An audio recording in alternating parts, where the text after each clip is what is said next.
Hey guys, thanks for tuning in to this impromptu episode of Astros baseball. What led me to want to talk about the Astros today is the fact that Michael Brantley decided to retire today. And there's some things about Michael Brantley. A lot of you guys know, he joined the Astros, helped them win the World Series. The guy's professional hitter. That's what everybody calls him. I mean, we got him back last year, and he was hurt most of the year, but I think for the most part, most fans really do love Michael Brantley and appreciate what he brought to the team. And it's just too bad the last year that he was with the Astros that he wasn't able to be healthy. So anyway, Michael Brantley played 15 years. He was originally with the Brewers. I didn't even know that, and he was involved in a trade that sent him to Cleveland. It sent CC Sabathia the other way, but it sent him to Cleveland, and so that's pretty cool. I never knew that he was part of the Brewers organization. So he's 36 years old. He said, "It's time for me to be home 24/7." He said, "It's time for me to be a dad, and it is time for me to watch my kids grow up." The guy did a lot, 15 years, five-time All-Star. He spent 10 years in Cleveland and 5 with the Astros. We all love Michael Brantley. 1,656 hits. Now you think about how good Michael Brantley is, and he has 1,656 hits. That shows you how good Jose Altuve really is. All right. So anyway, thank you, Michael Brantley, for everything you did for the Astros. You will always be an Astro, no matter what. You will always be an Astro. Once an Astro, always an Astro. All right. So before I get to the prospects, I want to talk about prospects, but being an Astros fan and doing a podcast covering the Astros, there's not a lot to talk about right now. Right now, the Astros, they're they're in this frenzy of signing a bunch of people to minor league contracts, and it may or may not work out. I think we are just barely over the tax threshold. We have tons of starting pitchers. There's going to be some people on the team that are going to have to contribute this year, especially in the bullpen. Someone we've been waiting on for it seems like forever. Forrest Whitley, maybe he's going to make an impact this year. I think he can. He's a big dude. He can throw hard, and we'll see what happens. But he is on the 40 man. It does look like he's going to be in the bullpen because there's not a lot of people. So if you take a look at the Astros' top 30 prospects, and I only looked at 10. So what happened is I was getting ready for work, which I still have 30 minutes, and that's why I'm doing the show today. And I saw something interesting, and I shared it with a friend of mine, and I'll get to that in a minute. But it got me to look at it and read about it, and you have these questions coming up soon, right? You have Alex Bregman. This guy's going to want a good, big, huge contract that the Astros are not going to provide for him, and we're going to have to find another third baseman. And from what I know, we really don't have somebody that can replace him. I think it's going to be a tough situation, but in this top 10 list that I'm going to show you, there is a player on here that plays third. He plays second and third. So there actually is at least somebody there that could be ready. So let's start with number one. Last year we made the trade for JV and got rid of two really, really, really good guys. And there are quite a bit of outfielders on this list, and we will sadly, more than likely, have to worry about replacing Kyle Tucker in a couple of more seasons. But the most near people we're going to lose, that would have to be Bregman. So get ready for that, folks. You can also say that the window's closing, so the Astros need to do what they can. But like I said, going back to what I was saying earlier, and I'm probably rambling, is there's not a lot to talk about. The Astros are stacked. They don't have room for anybody. I guess they have room for somebody, but they don't really want to go over the threshold too much because the Astros lost about 50 million on that TV deal. That's what I'm hearing. Maybe on the trade deadline they might do some moves and go over it, but right now it is what it is. If you look at the 40-man roster, that's going to be who it is, and you're going to see names on there. You're going to see names on there that you might think, wow, this is our bullpen. But anyway, let's get to this Astros top 30 prospects, but I'm only going to do the top 10. So number one, outfielder Jacob Melton. This guy hit 245, 23 home runs, 55 RBIs. Played in Asheville and Corpus last year. So he's still, down in the lower. He's in double A, so he's getting closer.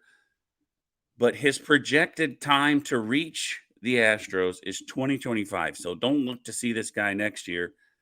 But maybe he'll do well in Corpus and end up in Sugarland, and maybe he'll be ready. Maybe he'll be one of the guys that will have to step in for Kyle Tucker. Number two is also an outfielder. His projected date or his projected year to come in is 2027. So he's still in Fayetteville, but he hit 324. Luis Baez. He hit 324 in Fayetteville. So look out for Luis Baez in 2027. Number three, right-handed pitcher, and I know you've all heard this name, and I guarantee you we are going to see him this year. And we have a lot of starting pitching. So the pitchers I'm talking about here, we may see him in the bullpen, perhaps. That's how Framber and Luis and CJ and all of them started. But Spencer Arrighetti, right-handed pitcher, 141 strikeouts between Corpus and Sugarland. This guy's a strikeout machine. His ERA is a little high, but, it's always high in minor league baseball for some reason, especially when you're with Sugarland. But the thing about him, he strikes people out. And if we need him to step into the bullpen next year, that's perfect. I mean, that's what you want. You want a guy that goes in there and strikes people out. That's perfectly set up for a bullpen guy. But he will be in the rotation sooner or later. But number three prospect, Spencer Arrighetti. Number four, shortstop Bryce Matthews. He was in Fayetteville last season, and he hit 208. I don't see a lot about this guy that's flashy. I don't see stats that stick out, but he's still in Fayetteville. He's still far away, but he is the number four prospect, and his ETA is 2026. Now, here it is, folks. Here it is.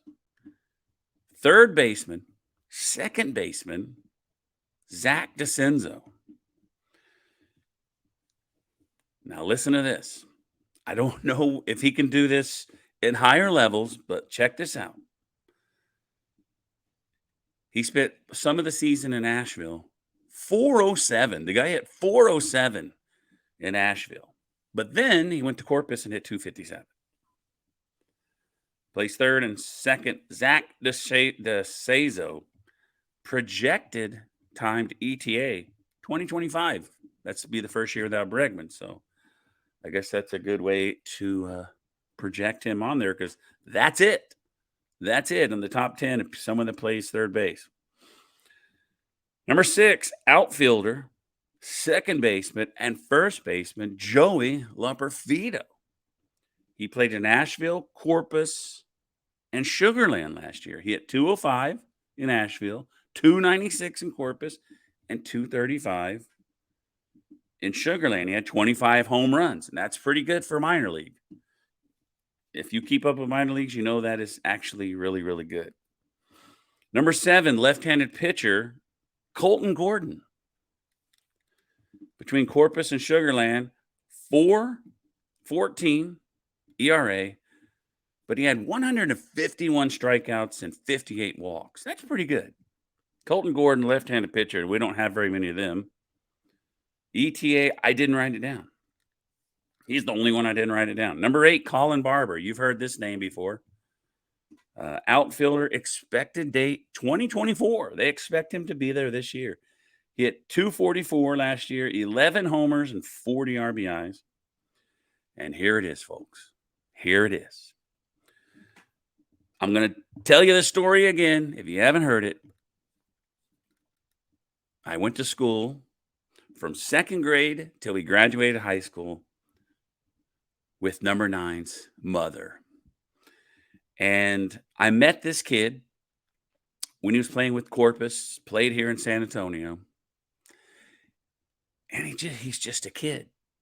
But when he got out there, so one time I visited him and the next time he pitched, and the guy's a bulldog. That's only how I can describe someone like this. The guy, I'm at a loss for words. I can't think of the word. I'm not really at a loss for words. But you know what I mean? Like, he has that excitement. I wish I could think of the word. I really do. But you can probably think of it, folks. I always lose words. You know that. But he's energetic, exciting, and he's not that big. You wouldn't think this guy's good, but check this out. This is why I was excited when I read this. Number 9, right-handed pitcher, Rhett Koba. 3.45 ERA between Corpus and Sugarland. 136 strikeouts. 136 strikeouts versus 38 walks. This guy's a stud. Somebody had posted something online about this is the Astros 2027 rotation, and I commented, you left out Rhett Koba. This guy's good, I'm telling you. And it's not just because I know him. He's really good. And then number 10, but 2024 ETA. Whoever does this is expecting him to play with the Astros in 2024, and that's amazing. That's amazing. Because the guy just went to Corpus last year, got moved up to Sugarland. It's pretty amazing. But he's really good. I saw him live. He's really good. Number 10, Zach Cole. He's an outfielder. 2025. And then Kennedy Corona, I wrote him. He's number 11. But I wrote him. He's going to be expected to be this year, but he's on the 40-man. So out of everybody on here, I would say he's probably the first person that's going to show up. Anyway, so I haven't been doing any shows. The last show we did was like the 23rd, before Christmas. And I apologize. But as I tried to say earlier, when I was rambling on, there's nothing to talk about with the Astros. So I'm reaching out to people. I have former Astros pitcher Tony Sipp has agreed to come on. We just haven't worked out the details. And that is one issue. And the other issue is we had the holidays. I've been on night shift. It's kind of tough to do it. But today I woke up early and I got a little motivated to do a show. And another thing, this is the plan, folks. This is the plan. So we are live streaming, as you can see. And our videos will also be on YouTube. So if you want to watch Astros baseball video, the last 6 episodes or so are on YouTube. They're on there. But here's the plan. We already have Stadium Steffi. We already have Steven. And I want to add somebody else. And I've reached out to people. And I'm trying to find someone else because the plan here on Astros baseball is to cover every game of the year. To have a live stream recap of the game after every episode. That's the goal here. Now that we have the streaming platform, I mean, it's hard to do because I work night shift every 2 weeks, but that's why we're trying to bring people in. We got Steffi, we got Steve, but maybe we need some help because people have stuff to do. But we're going to try as hard as we can to cover every game. I've reached out to a few minor league players. I'll reach out to Bill Brown again, but we'll try to get some more shows going for you. I mean, the last show we did was a fair or foul. It's just rough. It's it. I have people that listen to this that said, "What else can I listen to?" Because there's nothing. There's not much to talk about. So anyway, I hope you enjoyed this quick episode talking about Michael Brantley retiring. Thank you again. What do they call him? Professional hitter. That's what they call him. The guy's so smooth. That's what they called him in the article. I think it was Dr. Smooth, something like that. 15 years, Michael Brantley, 10 with Cleveland, 5 with your Houston Astros, once an Astro, always an Astro, 5-time All-Star, World Series champion. Thanks for being on the team, and look for these prospects again. Jacob Melton. Let me tell you the 2024 ones. Spencer Arrighetti, Joey Loperfido, who plays outfield, second base, and first base, Colin Barber, Rhett Koba, Kennedy Corona. But listen for those names. Get those names ingrained in your mind. Pay attention to them because they are projected to make the Astros sometime this season. Anyway, thanks for tuning in. I really appreciate it, and we'll see you next time on Astros Baseball.